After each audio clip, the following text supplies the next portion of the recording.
Welcome to the Coach Toolbox. I'm your host, Dr. Ajay Nangalia, a leadership coach and counselor.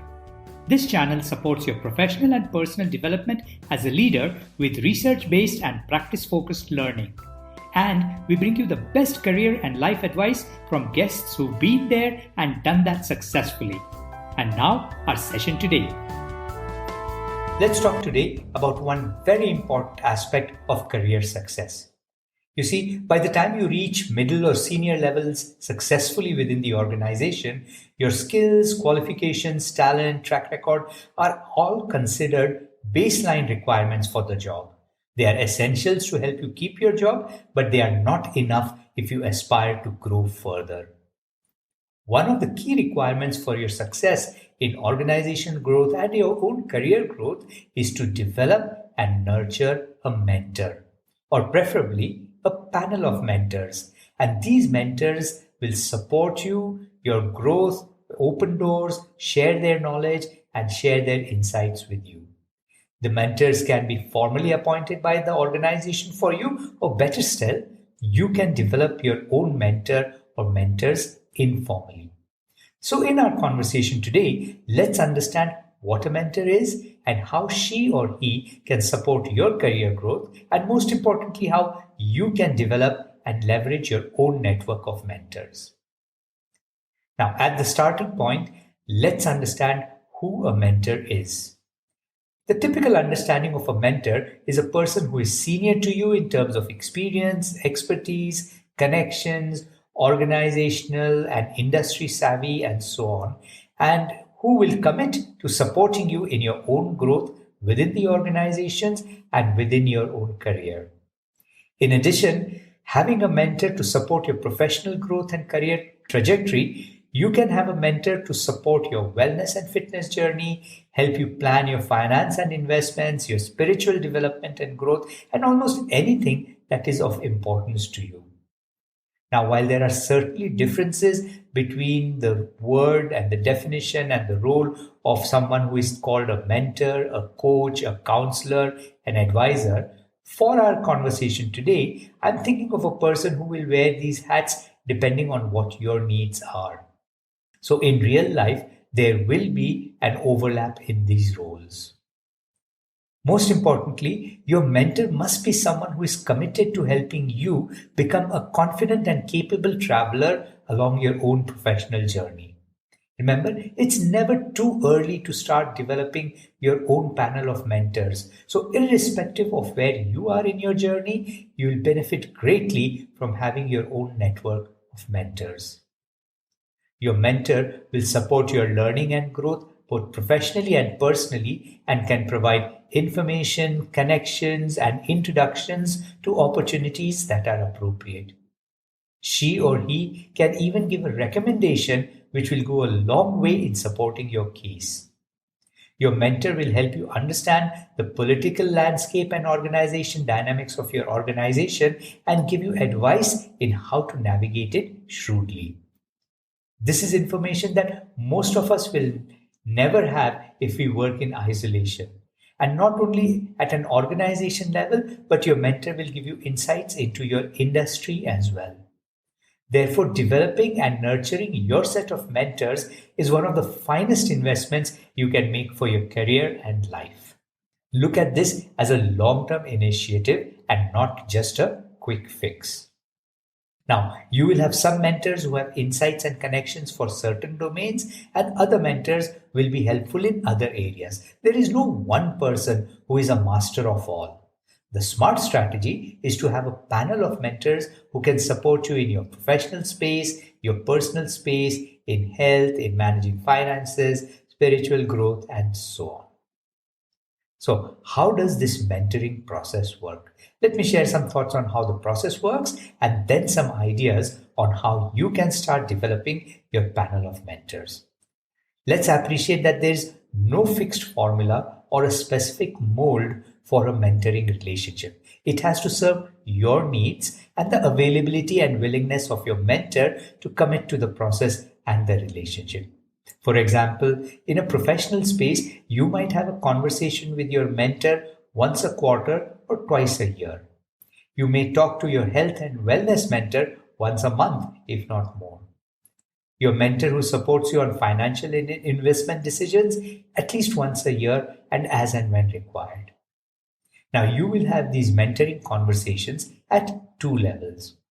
Number one, in the initial stages, you are developing and nurturing the mentoring relationship. So, you do need to invest time and effort in building the relationship. Your mentor will need to see how you can bring value to him or her in some way.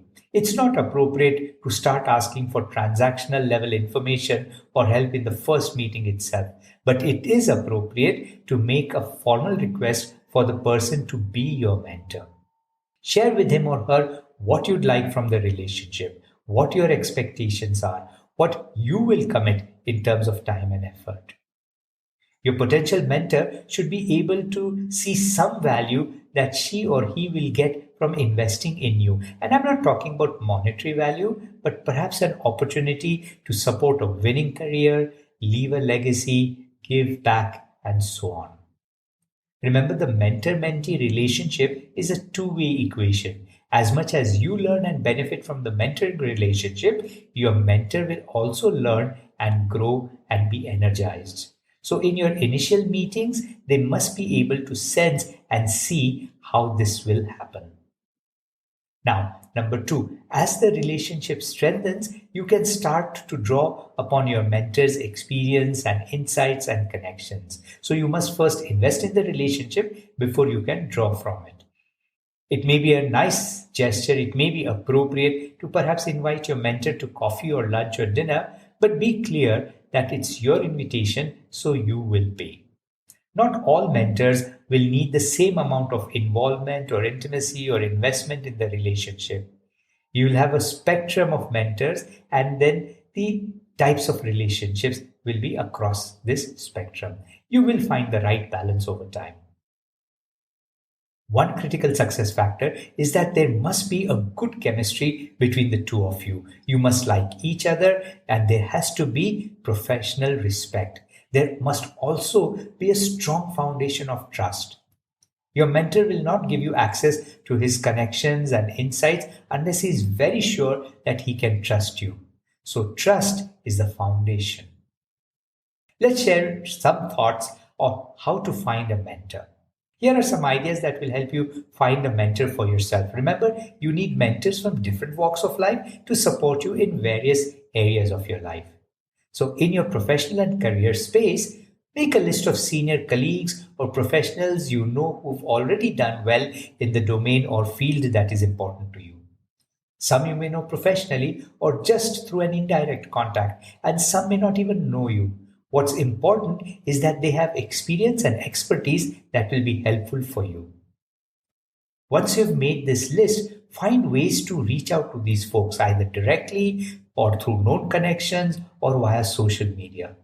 Your own friends circle will guide you to mentors who can support you even if they are not directly in that field. For example, if I'm looking for a mentor in the fitness industry, my friends can recommend people that they know or have worked with who might be appropriate mentors and connect with me.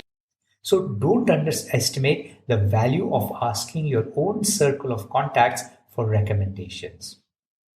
As you're building up this list, have your opening pitch ready about what you're looking for in a mentor and why they fit your ideal mentor profile. You may have to keep knocking a few times before the mentor responds, and be all right that some will say yes and some may not be ready at this point in time because of other priorities in their life. What makes this search very different is that the intention and the focus with which you do it. Set yourself a goal that in the next 4 weeks, you will make your list of prospective mentors and you will reach out to at least 5 people using different ways and media. Let me share some thoughts now of how you work with your mentor. So as you start working with your mentors, be sure to be prepared for every meeting and keep the meetings very sharp and focused. Do not waste your mentor's time. It's best to schedule shorter meetings at first so that it does not create a burden on the mentor. Be prepared with 2 or 3 questions that you'd like to ask, but don't overwhelm the mentor with all your burdens. Your mentor is not your counselor, so don't use him or her as a free counselor to help you through your emotional difficulties. Work with a trained counselor if you need one. And as you work with your mentor, look for ways of how you could add value to him or her. Perhaps you can share some insights that you come across in terms of articles or research, or if you know that your mentor likes coffee, you could gift her with a pack of her favorite blend. Be sensitive to what is appropriate for the relationship, but look also for ways that you can support your mentor. Remember, it's a two-way relationship.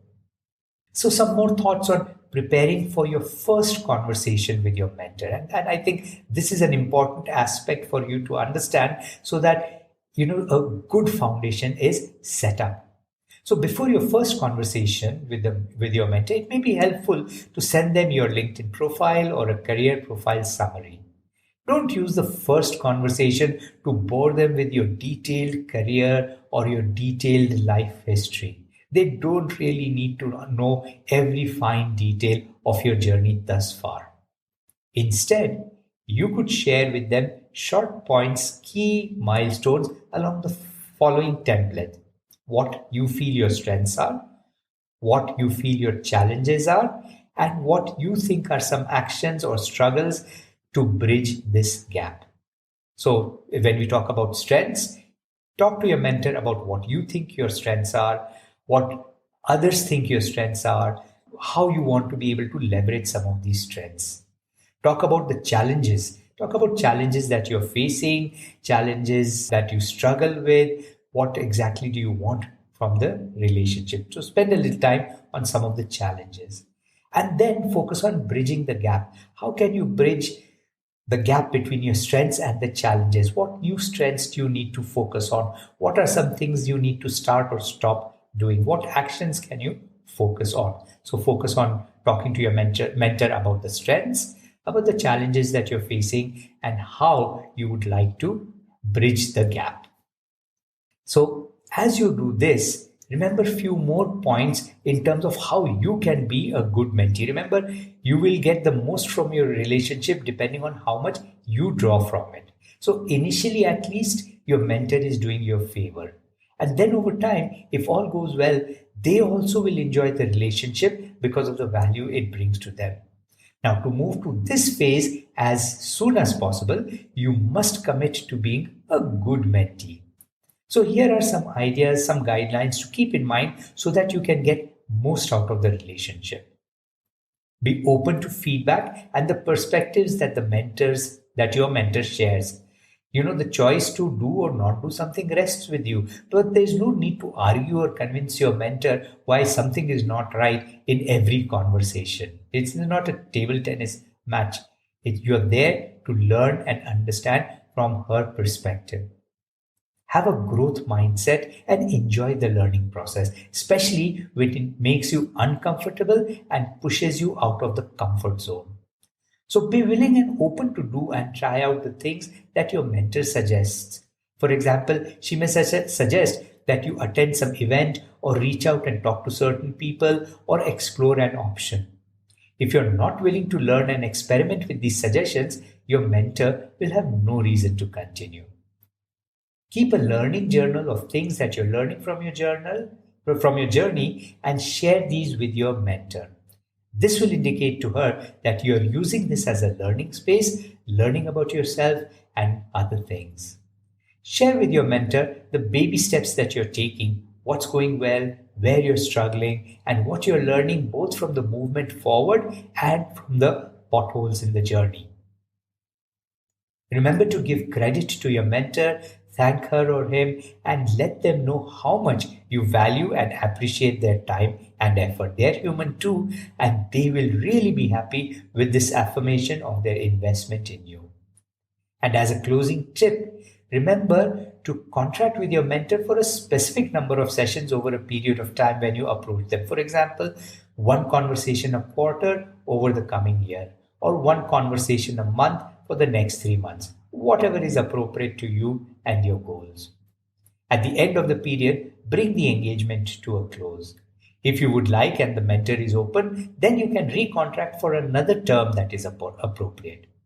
This correct scoping of time frame gives the relationship a professional structure and focus. So let's start bringing our conversation to a close today. No matter at what stage of life or career you're currently in, if you'd like to move to the next level, then it's a smart idea, a necessary step to develop a panel of mentors who can support you. Career growth and success to senior levels is not a solo journey. You will need a mentor or mentors to guide and support you. We've looked at how you can do this in our conversation today, so I encourage you to quickly take the first step now itself, today itself. Make a list of 5 prospective mentors and reach out to them. Good luck. And that's it for today. Thank you for listening. Please connect with us on coachtoolbox@gmail.com. We'd love to hear from you. And don't forget to follow, subscribe, and review this channel. Details of our ICF-approved coach training programs and our services as executive coaches and coaching supervisors are on www.globalcoachtrust.org. See you in our next session.